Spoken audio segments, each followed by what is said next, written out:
बलरामपुर गांव के पास एक बहुत ही घना जंगल था। उसी जंगल में भैरव बाबा नाम का एक तांत्रिक रहा करते थे। भैरव बाबा जंगल में तंत्र साधना करते और जंगल के सभी पशु पक्षियों को हर परेशानी से बचाते। एक दिन एक खरगोश तांत्रिक बाबा के पास आता है। तांत्रिक बाबा, जंगल में बहुत बड़ा अनर्थ हो रहा है। जंगल में 2 लोग आकर रह रहे हैं और हम लोगों को पकड़ पकड़ कर खा रहे हैं। तांत्रिक बाबा जल्दी कुछ कीजिए, नहीं तो बहुत देर हो जाएगी। ये तुम क्या कह रहे हो? हमारे जंगल में इतना बड़ा अनर्थ हो रहा है और मुझे कुछ पता ही नहीं। मैं अभी जाकर उन लोगों को सबक सिखाता हूँ। उनकी इतनी हिम्मत, एक तो जंगल में डेरा जमा कर रह रहे हैं और उस पर भी जंगल के पशु पक्षियों को हानि करके खा रहे हैं। तांत्रिक भैरव बाबा ये कहकर खरगोश के साथ उन लोगों के झोपड़े के पास जाते हैं। भैरव बाबा झोपड़े के पास जाते ही आश्चर्य हो जाते हैं। भैरव बाबा देखते हैं एक लड़का और एक लड़की दोनों एक खरगोश को मारकर उसे पकाकर खाने की तैयारी कर रहे हैं। भैरव बाबा ये देखते ही बहुत क्रोधित हो जाते हैं। अरे ओ दुष्ट पापी इंसानों, तुम लोगों को शर्म नहीं आती? एक तो पशु पक्षियों के जंगल पर आकर डेरा जमा लेते हो और उसके बाद भी उन्हें खाने का साहस करते हो। अब देखो मैं तुम दोनों के साथ क्या करता हूँ। तांत्रिक बाबा अपना क्रोध उन दोनों पर जाहिर करके मन ही मन मंत्र पढ़ने लगते हैं और अपनी जादू से उन दोनों को गधा और गधी बना देते हैं। इधर सुरेश और मीना अपना ये हाल देखकर बहुत घबरा जाते हैं और तभी सुरेश तांत्रिक बाबा से कहने लगता है, तांत्रिक बाबा, आपने हम दोनों को गधा बना दिया। हमने सच में जंगल के पशु पक्षियों को मारकर खा के बहुत बड़ा पाप किया है, पर आपने भी हमारी कोई बात नहीं सुनी। क्रोध में आकर हमें गधा बना दिया। ये मेरी पत्नी मीना है, ये प्रेग्नेंट है, इसे मांस खाना बहुत पसंद है। इसके लिए ही मैं पशु पक्षियों को पकड़कर लाकर उसका मांस खिलाता हूँ। मुझे एक बात समझ नहीं आती। अगर तुम दोनों पति पत्नी हो तो एक गांव में रहने की बजाय जंगल के अंदर क्या कर रहे हो? मुझे तुम्हारी बात कुछ हजम नहीं हो रही। तुम सच बताओ, तुम किस इरादे से जंगल में रह रहे हो? तांत्रिक बाबा, मैं सच कह रहा हूँ। मैं एक सुनार का लड़का हूँ। मेरी पत्नी मीना एक कुम्हार की बेटी है। मेरे पिताजी मेरी कहीं और शादी करवाना चाहते थे, पर मैं मीना से ही शादी करना चाहता था। पिताजी मीना के खून के प्यासे हो गए थे। पिताजी से बचने के लिए ही मैं मीना को लेकर जंगल में रह रहा था। सुरेश की बात खत्म होते ही उसी समय गधी मीना तांत्रिक बाबा से कहने लगती है, तांत्रिक बाबा, पशुओं को मारकर खाने का निर्णय मेरा था, इसलिए आप सुरेश को इंसान बना दीजिए और मुझे मेरे पापों का सजा दीजिए। इसमें सुरेश की कोई गलती नहीं थी। तांत्रिक बाबा सुरेश और मीना की बात सुनकर मन ही मन दुखी हो जाते हैं। बेटा, क्रोध के कारण मैंने जल्दबाजी में तुम दोनों को गधा बना दिया। मैंने एक बार भी तुम लोगों के बारे में नहीं सोचा। मैंने तुम दोनों को श्राप तो दे दिया, इसलिए इसे मैं वापस नहीं ले सकता। पर जब तुम्हारा बच्चा जन्म लेगा तुम उसे मेरे पास भेज देना। मैं उसको तुम दोनों को श्राप से मुक्त करने का समाधान अवश्य बता दूंगा। तांत्रिक बाबा गधा और गधी को ये कहकर वहाँ से चले जाते हैं। इधर गधा और गधी दुखी होकर अपने झोपड़े के अंदर चले जाते हैं। तभी मीना सुरेश से कहती है, सुरेश, मुझे बहुत भूख लगी है और पेट में बच्चा भी भूख से तड़प रहा है। जल्दी से मेरे लिए कुछ खाना लेकर आओ। मीना, मैं गधे के रूप में बाहर कैसे जा सकता हूँ और मैं कैसे तुम्हारा खाना ला सकता हूँ? सामने मरा हुआ खरगोश पड़ा हुआ है, ये खा लो। तुम्हें और तुम्हारे बच्चे को चैन मिल जाएगा। अरे मेरे भोले पति परमेश्वर, क्या आप भूल गए हम इंसान नहीं गधा और गधी बन गए हैं, इसलिए हम मांस मच्छी नहीं खा सकते। अब हम शाकाहारी हैं, इसलिए आप मेरे लिए हरी घास लेकर आए। हाय रे मेरी फूटी किस्मत, जंगल में आकर भी मुझे चैन नहीं है। अब हमें गाय बकरी की तरह हरी हरी घास चबाना पड़ेगा। सुरेश गधा ये कहकर कुटिया के बाहर आकर हरे हरे घास ढूंढने लगता है। तभी उसी समय पेड़ के पीछे एक शिकारी बैठकर गधे की ओर देखने लगता है। अरे वाह, क्या लाजवाब गधा है। कितनी अच्छी झोपड़ी बनाकर जंगल के अंदर रह रहा है। एक भी शिकार हाथ नहीं लगा है। अगर इस गधे को भी ले जाकर बाजार में बेचूं तो कुछ पैसे तो जरूर मिल जाएंगे। शिकारी ये सोचकर गधे को पकड़ने की योजना बनाने लगता है। तभी उसी समय गधी कुटिया से बाहर निकलकर गधे को इशारे से बुलाने लगती है। शिकारी गधी को देखकर और भी ज्यादा खुश हो जाता है। अरे वाह, हमें एड़ियां घिसते घिसते एक बीवी नहीं मिलती और इधर गधा कुटिया बनाकर अपनी पत्नी के साथ परिवार आगे बढ़ाने का प्लान भी कर रहा है। बहुत बढ़िया। शिकारी गधा और गधी को पकड़ने के लिए छुपते छुपाते एक जाल लेकर आगे बढ़ने लगता है और कुछ दूर जाकर वो गधा और गधी के ऊपर जाल फेंक देता है।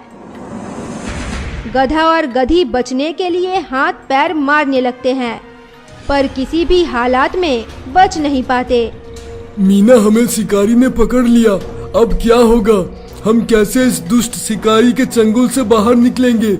न जाने ये शिकारी हमारा क्या करेगा। सुरेश, मुझे खुद से ज्यादा मेरी बच्चे की चिंता हो रही है।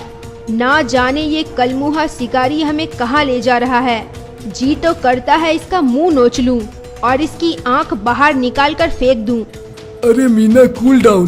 प्रेगनेंसी में इतने हाइपर नहीं हुआ करते। ये सब कुछ तुम्हारे चिकन मटन खाने का नतीजा है। अब भुगतो। इसी तरह दोनों गधा गधी आपस में इशारे में झगड़ा करने लगते हैं और इधर शिकारी उन दोनों को सीधा जंगल से बाजार में ले जाता है और बाजार में ले जाकर उनकी बोली लगाने लगता है। आओ गधा ले जाओ, एक के साथ एक मुफ्त और दूसरी गधी के साथ उसका बच्चा भी मुफ्त। बहुत ही लाभ का सौदा है। जल्दी आओ, नहीं तो पछताने के सिवा और कुछ नहीं बाकी रहेगा। शिकारी ये कहकर ग्राहकों को अपनी ओर खींचने की कोशिश करने लगता है। तभी उसी समय एक धोबा शिकारी के पास आता है। अरे भाई, क्या बोल रहे थे? एक के साथ एक मुफ्त और दूसरी के साथ एक बच्चा भी मुफ्त। तो इन गधों का कितना पैसा दूं? भाई, दाम तो ज्यादा नहीं है। तुम 5,000 दे दो, मैं इसी में ही खुश हो जाऊंगा। 5,000 में गधे के साथ गधी मुफ्त, गधी के साथ उसका बच्चा भी मुफ्त। अरे भाई, तुम तो इंसानों को लूटने के लिए गधे का व्यापार कर रहे हो। तुम्हारे गधे के शरीर में है ही क्या जो मैं इसे ले जाकर अपना भारी भारी बोझा उठाऊं? एक बार में ही यमलोक का टिकट न काट दें। और गधे के साथ गधी मुफ्त की बात कर रहे हो? ये गधी तो प्रेग्नेंट है, इसलिए इसे घर ले जाकर मुझे इसे मुफ्त की रोटियां देनी पड़ेगी। अपना सौदा तुम अपने पास ही रखो। अरे धोपा भाई, तुम तो नाराज ही हो गए। ये गधा दिखने में दुबला पतला जरूर है, पर इसकी शक्ल पर मत जाओ। इसकी शक्ति की परीक्षा लो। तुम्हारा जितना बोझा है तुम इसके शरीर पर लाद दो, फिर देखो ये चल पाता है या नहीं। धोबा शिकारी के कहे मुताबिक उसका सारा बोझा गधे के पीठ पर लादने लगता है। इधर गधा बोझे के नीचे दबने ही लगता है। तभी उसी समय एक भला इंसान मनोज वहाँ पर आ जाता है। अरे भाई, तुम दोनों इंसान हो या जानवर? एक छोटे से गधे के शरीर पर इतना भारी भारी बोझा लाद रहे हो। ये तो बोझे के वजह से मर ही जाएगा। तभी शिकारी मनोज की बात सुनकर क्रोधित हो जाता है। अरे भाई, तुम्हें नसीहत देने को किसने कहा है? जाओ अपना काम करो। ये मेरा गधा है और इसके ऊपर मैं एक बोझा लादूं या 10, तुम्हें इससे क्यों परेशानी हो रही है? अरे भाई, तुम तो एक अजब ही इंसान हो। मैं तुम्हें अच्छी बात बता रहा हूँ और तुम मुझ पर ही चिल्लाए जा रहे हो। तुम इन गधों को धोबी के पास बेचने के लिए ही इतना नौटंकी कर रहे हो। मैं सब कुछ जानता हूँ, इसलिए मैं तुम्हारे पास आया हूँ। इस गधे के साथ एक प्रेग्नेंट गधी भी है। मैं ऐसे ही इनको किसी के पास छोड़ नहीं सकता। तुम्हें जितना पैसा चाहिए ले लो और ये गधा और गधी को मुझे दे दो। शिकारी मनोज के मुंह से ये बात सुनते ही बहुत ज्यादा खुश हो जाता है और मनोज के पास से 5,000 लेकर उसे गधा और गधी दे देता है और खुशी खुशी अपने घर चला जाता है। मनोज गधा और गधी को लेकर अपने घर जाता है और अपने बच्चों को गधा और गधी को दिखाने लगता है। मनोज का बेटा एक साथ 2 गधे को देखकर बहुत ज्यादा खुश हो जाता है। इधर गधा और गधी आपस में इशारों में बातें करने लगते हैं। मीना, मुझे ये लोग बहुत अच्छे लग रहे हैं। मुझे लगता है ये लोग हमारा और हमारे बच्चों का बहुत अच्छे से ख्याल रखेंगे। अभी यहाँ हमें किसी से भी डरने की कोई ज़रूरत नहीं है। हाँ, तुम ठीक कह रहे हो सुरेश, मुझे भी ये लोग बहुत अच्छे लग रहे हैं। अब हम खुशी खुशी यहाँ अपने बच्चे को लेकर रहेंगे।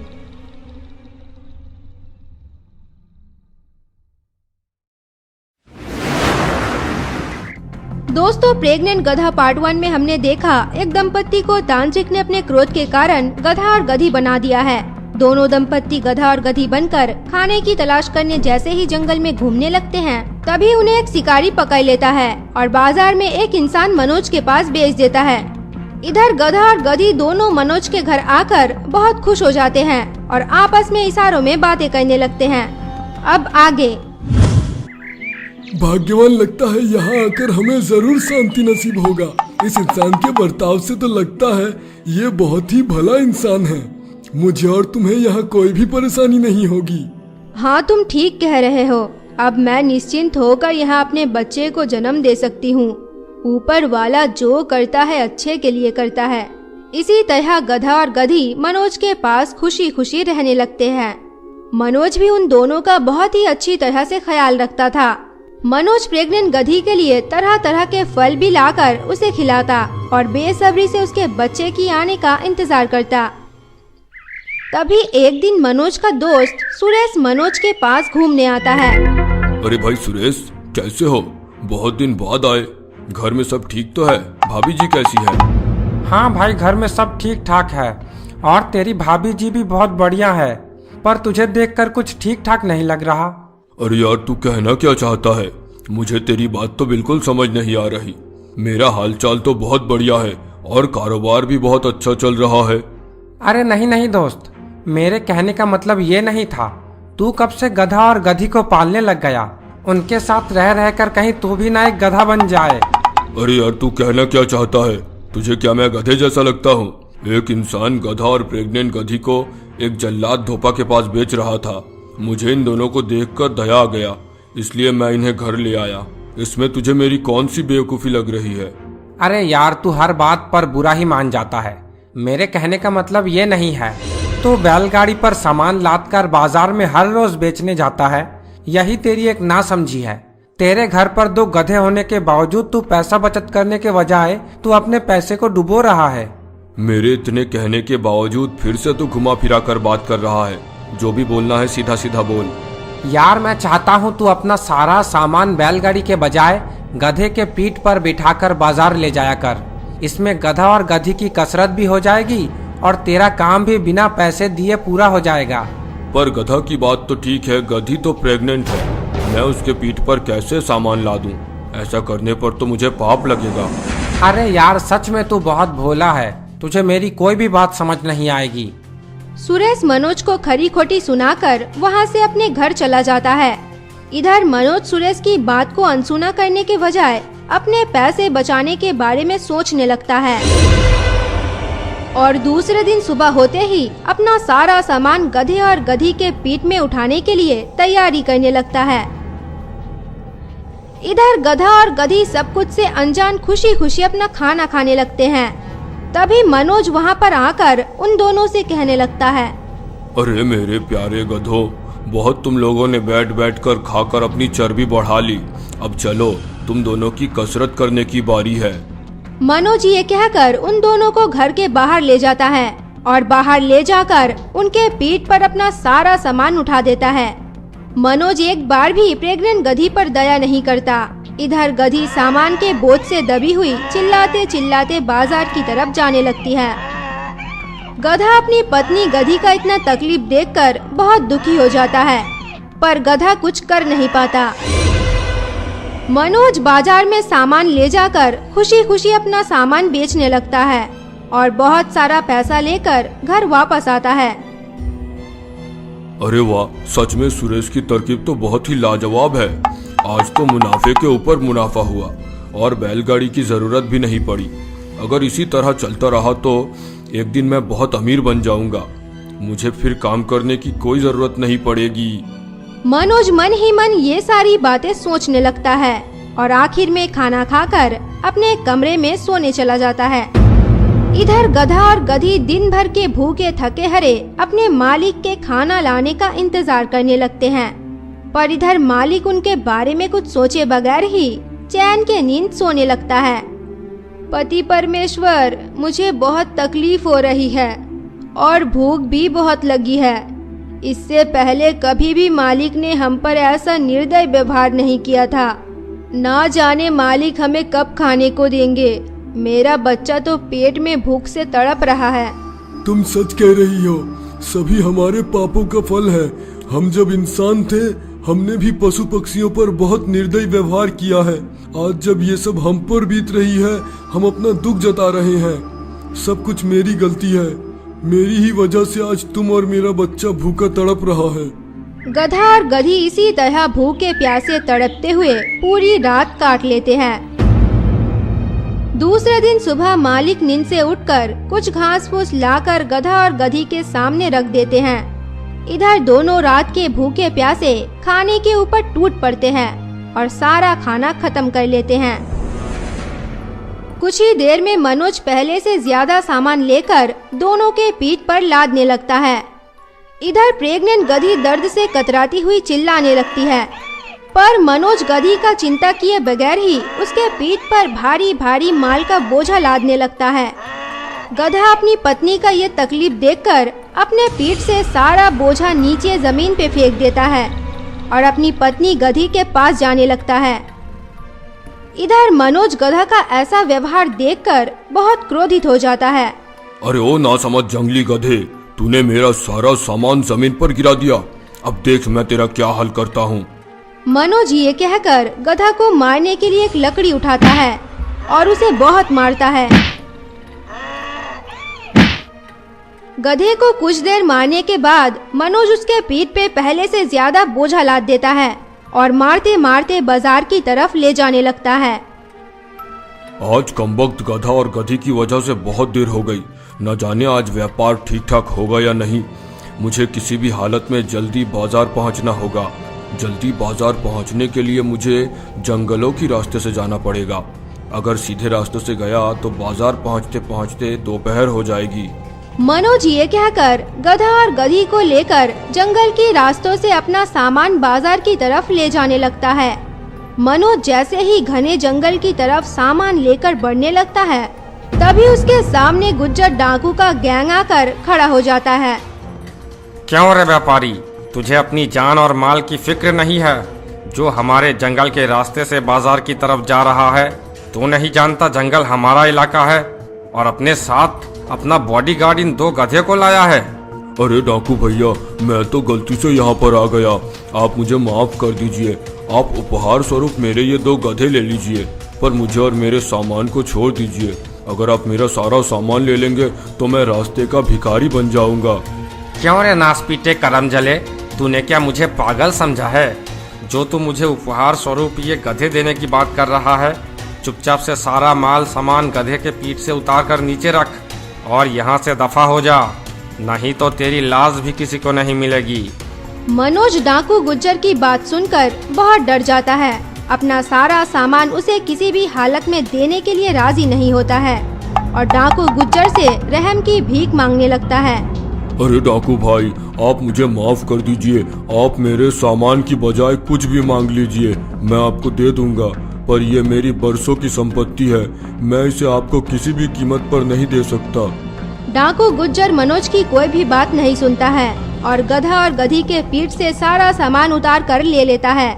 डाकू गुज्जर का ये व्यवहार देखकर मनोज को बिल्कुल भी अच्छा नहीं लगता और वो डाकू गुज्जर से सामना करने के लिए झपट पड़ता है। उसी समय गधी अपने पति गधा से कहती है, अजी सुनते हो मेरे होने वाले बच्चे के पापा, मुझे तो लगता है ये डाकू गुज्जर मालिक को मार ही डालेगा। आप कुछ कीजिए, नहीं तो मालिक की स्वाहा हो जाएगी। अरे भाग्यवान, तुम इतना चिंता क्यों करती हो? तुम नहीं जानती इस हालत में ज्यादा चिंता करना हानिकारक हो सकता है।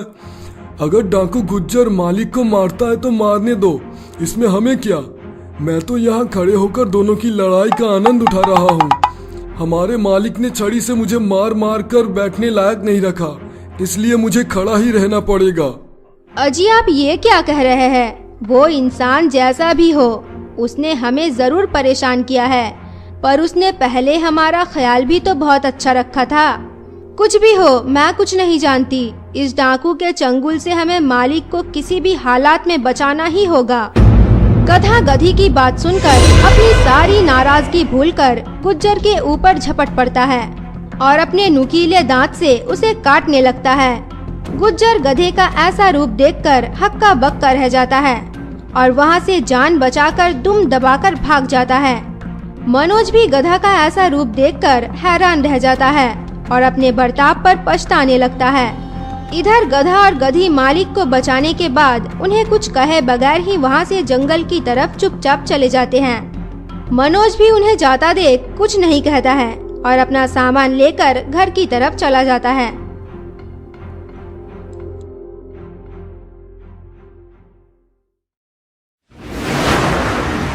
दोस्तों, प्रेग्नेंट गधा पार्ट 2 में हमने देखा गधा और गधी ने मिलकर किस तरह मनोज की जान गुज्जर डाकू से बचाया और उसकी जान बचाकर मनोज को कुछ कहे बगैर ही वहां से जंगल की तरफ चले गए।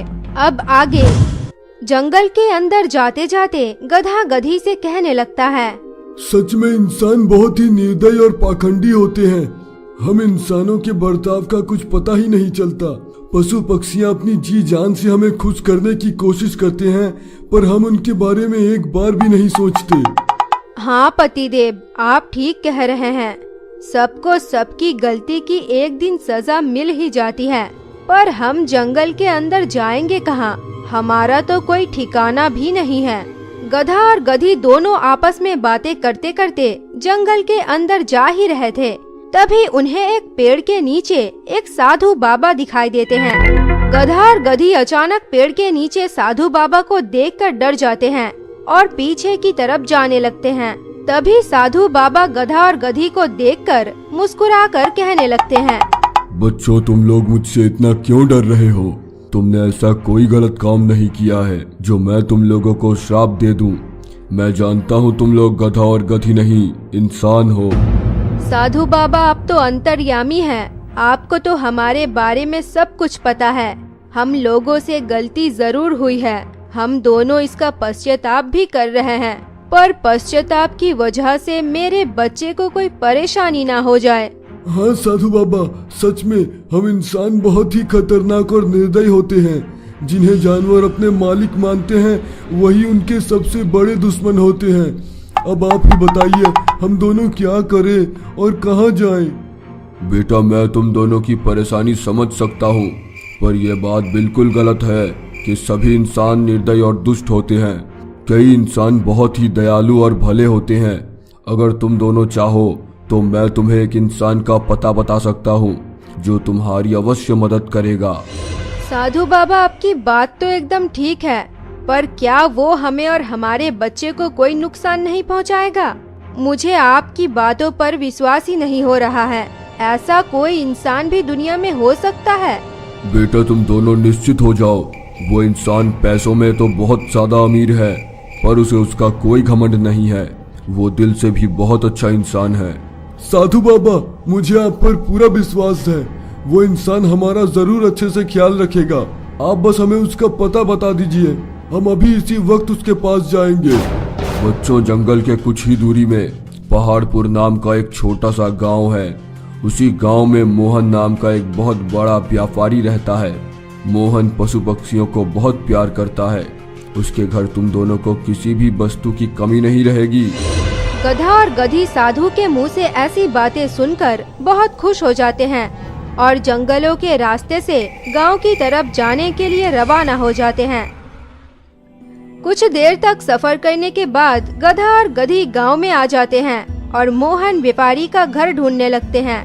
कुछ देर बाद उन्हें मोहन व्यापारी का घर दिखाई देता है। गधा और गधी खुशी खुशी घर के अंदर जाने लगते हैं।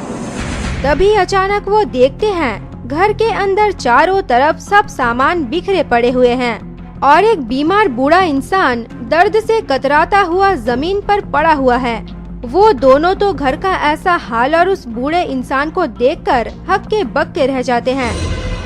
तभी गधा और गधी उस बूढ़े इंसान के पास जाते हैं और गधा इशारों में बूढ़ा इंसान से पूछने लगता है। बूढ़े बाबा, आपको क्या हुआ और आपके घर का ये हाल क्यों है? क्या आपको किसी ने लूटा है? मैं एक बहुत ही बड़ा कपड़े का व्यापारी था। मेरा नाम मोहन है। मेरा अपना कोई परिवार नहीं है, इसलिए मेरे दोस्त का बेटा चंदन मेरा देखभाल करता था। आज अचानक उसने मेरी तिजोरी की चाबी मांगी और मैंने उसे देने से मना कर दिया। इसलिए उसने मुझे बहुत मारा और मेरी तिजोरी से सारी संपत्ति और मेरे दुकान का कागज निकाल कर लेकर चला गया। सच में बूढ़े बाबा, आपके साथ तो बहुत बुरा हुआ है। आपके दोस्त के बेटे चंदन ने आपके साथ बहुत गलत किया है, पर आप चिंता मत कीजिए। साधु बाबा ने हमें आपकी देखभाल के लिए यहाँ पर भेजा है। आज से हम दोनों आपकी देखभाल करेंगे। गधा बूढ़े बाबा को ये कहकर उन्हें जमीन से बिस्तर पर उठाता है और उसके बाद गधा और गधी मिलकर बूढ़े बाबा का अच्छी तरह से ख्याल रखते हैं और उन्हें खाना खिलाकर सुला देते हैं और खुद भी खाना खाकर सोने के लिए चले जाते हैं। पतिदेव, आपने बूढ़े बाबा से तो उनके कपड़े का दुकान चलाने का वादा कर दिया, पर क्या आप ये भूल गए हैं, हम इंसान नहीं गधा और गधी है, इसलिए हम इंसानों की तरह कुछ भी नहीं कर सकते। अरे भाग्यवान, तुम ऐसी हालत में इतना चिंता क्यों करती हो? चिल करो और देखती जाओ मैं आगे आगे क्या करता हूँ। दूसरे दिन सुबह उठकर बूढ़े इंसान को खिला पिलाकर गधा और गधी बाजार में दुकान की तरफ रवाना हो जाते हैं और कुछ देर तक चलने के बाद दोनों बाजार पहुंच जाते हैं और मोहन के दुकान के बाहर आकर खड़े हो जाते हैं। पतिदेव, हम दुकान के बाहर तो आ गए, पर दुकान चलाएंगे कैसे? दुकान में जो भी गधा और गधी को देखेगा वो कुछ लिए बगैर ही यहाँ से भाग जाएगा। मैंने तो तुमसे कहा है ना, चुपचाप देखती जाओ मैं क्या क्या करता हूँ। गधा गधी को ये कहकर चुप करा देता है और दुकान के अंदर जाकर एक बड़ा सा पोस्टर निकालकर दुकान के बाहर लगा देता है। इस पोस्टर के अंदर लिखा हुआ है, मेरे भाइयों और बहनों, मोहन भैया के दुकान में आइए और 20% ऑफ कपड़ा ले जाइए और हमारे मोहन भैया के सेहत के लिए दुआ कीजिए। बाजार में सभी लोग मोहन के दुकान में गधा और गधी और उनका पोस्टर देखकर हैरान रह जाते हैं।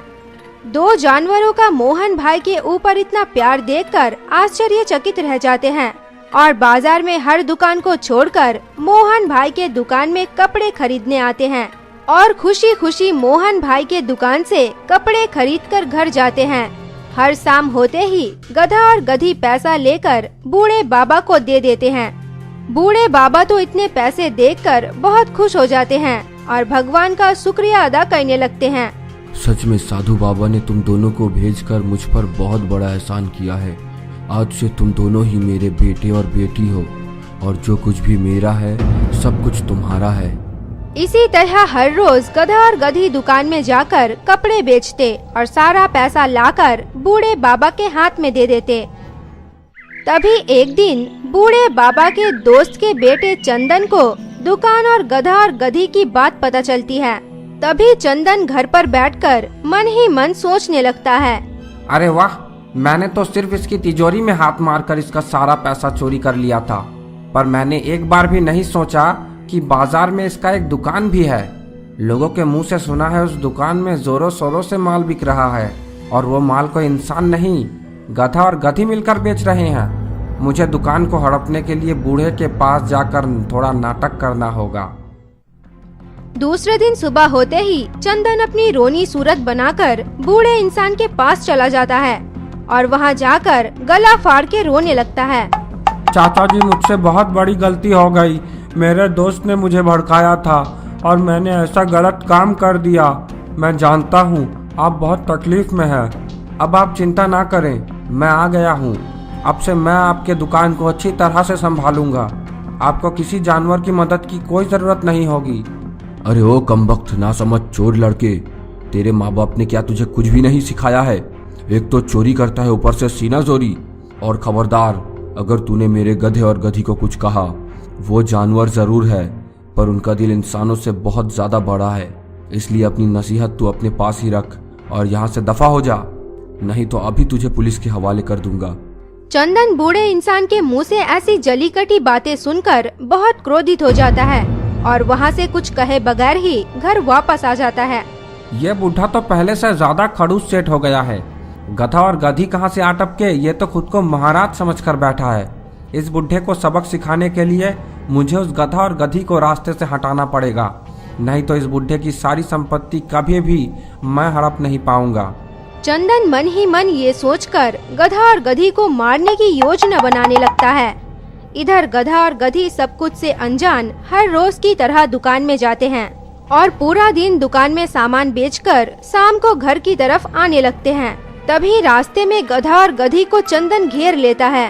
क्यों रे गधे की औलाद, जानवर होकर इंसानों की तरह जीना चाहता है और मेरे इतने सालों के किए कराए पर पानी फेरना चाहता है।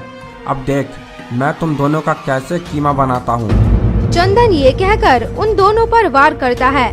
गधा गधी को और अपने बच्चे को बचाने के लिए चंदन के साथ लड़ाई करने की कोशिश करने लगता है, पर किसी भी हालात में गधा चंदन से लड़ नहीं पाता है।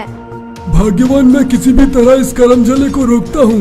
तुम जल्दी से यहाँ से भाग जाओ और बूढ़े बाबा के पास चली जाओ। यह इंसान तुम्हें और मेरे बच्चे को न मार दे। हम दोनों ने कसम खाई थी, जो कुछ भी हो जाए हम अपने बच्चे को कुछ नहीं होने देंगे। भाग्यवान, तुम्हें मेरी कसम, तुम जल्दी से यहाँ से भाग जाओ।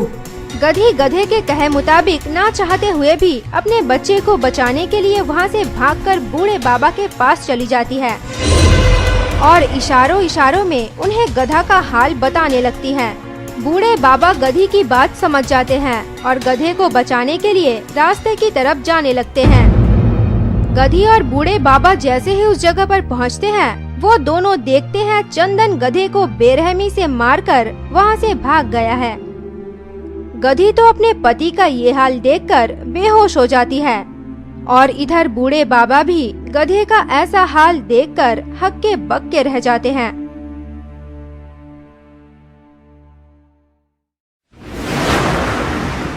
दोस्तों, प्रेग्नेंट गधा पार्ट 3 में हमने देखा चंदन ने किस तरह गधे की हत्या कर दी और गधे को मारने के बाद वहां से भाग निकला। इधर गधी अपने पति गधा का ऐसा हाल देखकर वहीं पर बेहोश हो जाती है और बूढ़े बाबा गधा का ऐसा हाल देखकर हैरान रह जाते हैं। अरे मेरे गधे का ऐसा हाल किसने कर दिया? गधे का ये हाल देखकर तो बेचारी गधी भी बेहोश हो गई। अब मैं क्या करूं? बूढ़े बाबा दुखी होकर गधी के पास बैठ जाते हैं और गधी को होश में लाने की कोशिश करने लगते हैं। कुछ देर बाद गधी को होश आ जाता है। गधी होश में आते ही बूढ़े बाबा से बातें करने लगती है। बूढ़े बाबा, आपके दोस्त के बेटे चंदन ने आपसे बदला लेने के लिए मेरे पति को मार डाला। अब आपको ही उस चंदन को सबक सिखाना होगा। मेरे पति ने आपकी दुकान चलाने के लिए बहुत कुछ किया है। गधी को बातें करता देख बूढ़े बाबा हैरान रह जाते हैं। अरे ये कैसा चमत्कार है? तुम बातें कर सकती हो? मुझे तो अपनी आंखों पर विश्वास नहीं हो रहा है। कोई जानवर कैसे इंसानों की तरह बातें कर सकता है? बूढ़े बाबा, आप ठीक कह रहे हैं। मेरे पति और मैं इंसान ही हैं। हमारी नासमझी और गलती की वजह से एक साधु बाबा ने हमें श्राप देकर ऐसा बना दिया। मेरा बच्चा ही मुझे इस श्राप से मुक्त कर सकता है। बूढ़े बाबा गधी की बात सुनकर हक्के बक्के रह जाते हैं। गधी का ये हाल देखकर उन्हें और भी ज्यादा दुख होता है। सच में बेटी, तुम लोगों के साथ बहुत बुरा हुआ है और आज मेरी ही वजह से तुम्हारा पति भी मारा गया। अब से तुम मेरी बेटी बनकर ही मेरे घर पर रहोगी। तुम्हारी और तुम्हारे बच्चे की हिफाजत करने की जिम्मेदारी अब मेरी है। बूढ़े बाबा गधी को ये कहकर गधे का अंतिम संस्कार करने की तैयारी करते हैं। गधे का अंतिम संस्कार करके बूढ़े बाबा गधी को अपने साथ अपने घर ले जाते हैं। इधर गधी भी सब कुछ भूलकर अपने आने वाले बच्चे का अच्छी तरह से ख्याल रखने लगती है। ऐसे ही कई समय बीत जाता है। दूसरी ओर चंदन को बूढ़े इंसान के साथ गधी का रहना बिल्कुल भी पसंद नहीं आता। यह गधी तो बहुत ही हिम्मत वाली है। मैंने इसके पति को इसके आंखों के सामने मार दिया, पर ये अब तक उस बूढ़े इंसान के साथ रह रही है। मुझे किसी भी तरह इस बूढ़े की सारी संपत्ति हथियानी ही होगी। चंदन ये कहकर छुप छुप कर बूढ़े इंसान के घर पर गधी को मारने के लिए जाता है और गधी को घर के इधर उधर ढूंढने लगता है। इधर गधी चंदन को देखते ही बहुत गुस्से में आ जाती है और पीछे से चंदन के ऊपर झपट पड़ती है। अरे ओ सड़े हुए बैंगन जैसे शकल वाले इंसान, तू मुझे और मेरे बच्चे को मारने के लिए यहाँ आया था। अब देख मैं तेरा क्या हाल करती हूँ। गधी ये कहकर चंदन के पूरे शरीर को काट काट कर जख्मी कर देती है। चंदन गधी का ये रूप देखकर बहुत डर जाता है और वहां से जान बचाकर भागने की कोशिश करता है। अरे बाप रे, ये गधी है या कोई शेरनी है? इसने तो मेरे पूरे शरीर को जख्मी कर दिया। जख्मों की वजह से तो मैं यहाँ से हिल भी नहीं पा रहा हूँ। मुझे किसी भी तरह से यहाँ से भागना ही होगा, नहीं तो ये गधी मुझे मार ही डालेगी। चंदन ये कहकर वहां से भागने की कोशिश करने लगता है। तभी उसी समय बूढ़े बाबा नींद से जाग जाते हैं और चंदन को पकड़ लेते हैं। बूढ़े बाबा चंदन को पकड़कर पुलिस के हाथों जेल में डाल देते हैं। इधर गधी अपने पति के कातिल को जेल भिजवाकर बहुत खुश हो जाती है। कुछ दिनों बाद गधी का एक बहुत ही सुंदर सा बेटा होता है। अरे वाह, मेरा बेटा तो पूरा अपने पिता पर गया है। अब यही मुझे श्राप से मुक्त करेगा। गधी का बेटा एक इंसानी बच्चा होता है। बेटी तुम निश्चिंत रहो, सब कुछ अच्छा ही होगा। सिर्फ कुछ सालों की ही बात है, फिर हम सब एक साथ खुशी खुशी रहेंगे।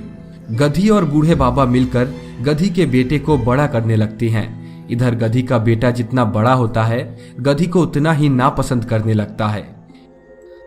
एक दिन गधी का बेटा बूढ़े बाबा से कहता है, दादाजी, आप मुझसे ज्यादा इस गधी से प्यार करते हैं। मुझे ये गधी बिल्कुल भी पसंद नहीं है। मुझे इसकी गंदी शक्ल देखकर उल्टी आती है। आप इसे घर से बाहर निकाल दीजिए, नहीं तो मैं इसे धक्के मारकर बाहर फेंक दूंगा।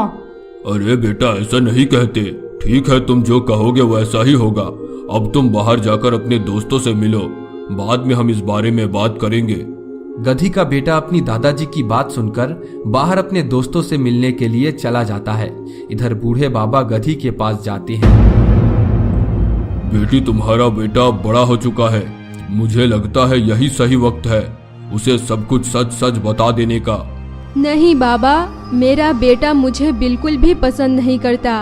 अगर आप उसको सच बता देंगे तो वो घर छोड़कर चला जाएगा।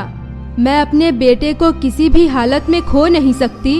बूढ़े बाबा गधी की बात सुनकर चुपचाप अपने कमरे में चले जाते हैं और मन ही मन कुछ सोचने लगते हैं।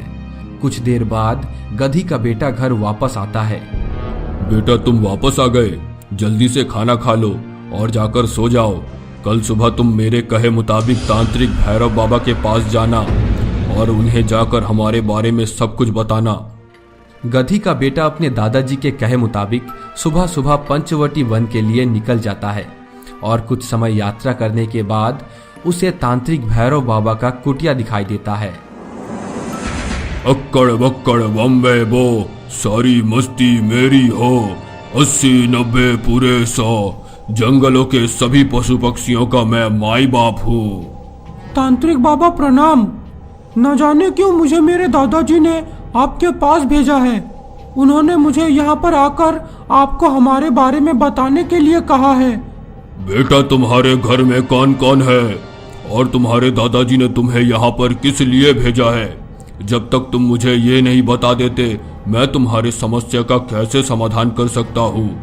तांत्रिक बाबा, हमारे घर में मैं और दादाजी और एक गंदी शक्ल वाली गधी रहती है जिसे मैं बिल्कुल भी पसंद नहीं करता, पर मेरे दादाजी उसे घर के बाहर नहीं निकालना चाहते। बेटा, वो गधी तुम्हारी माँ है। मैंने ही तुम्हारे माता पिता को गधा और गधी बना दिया था।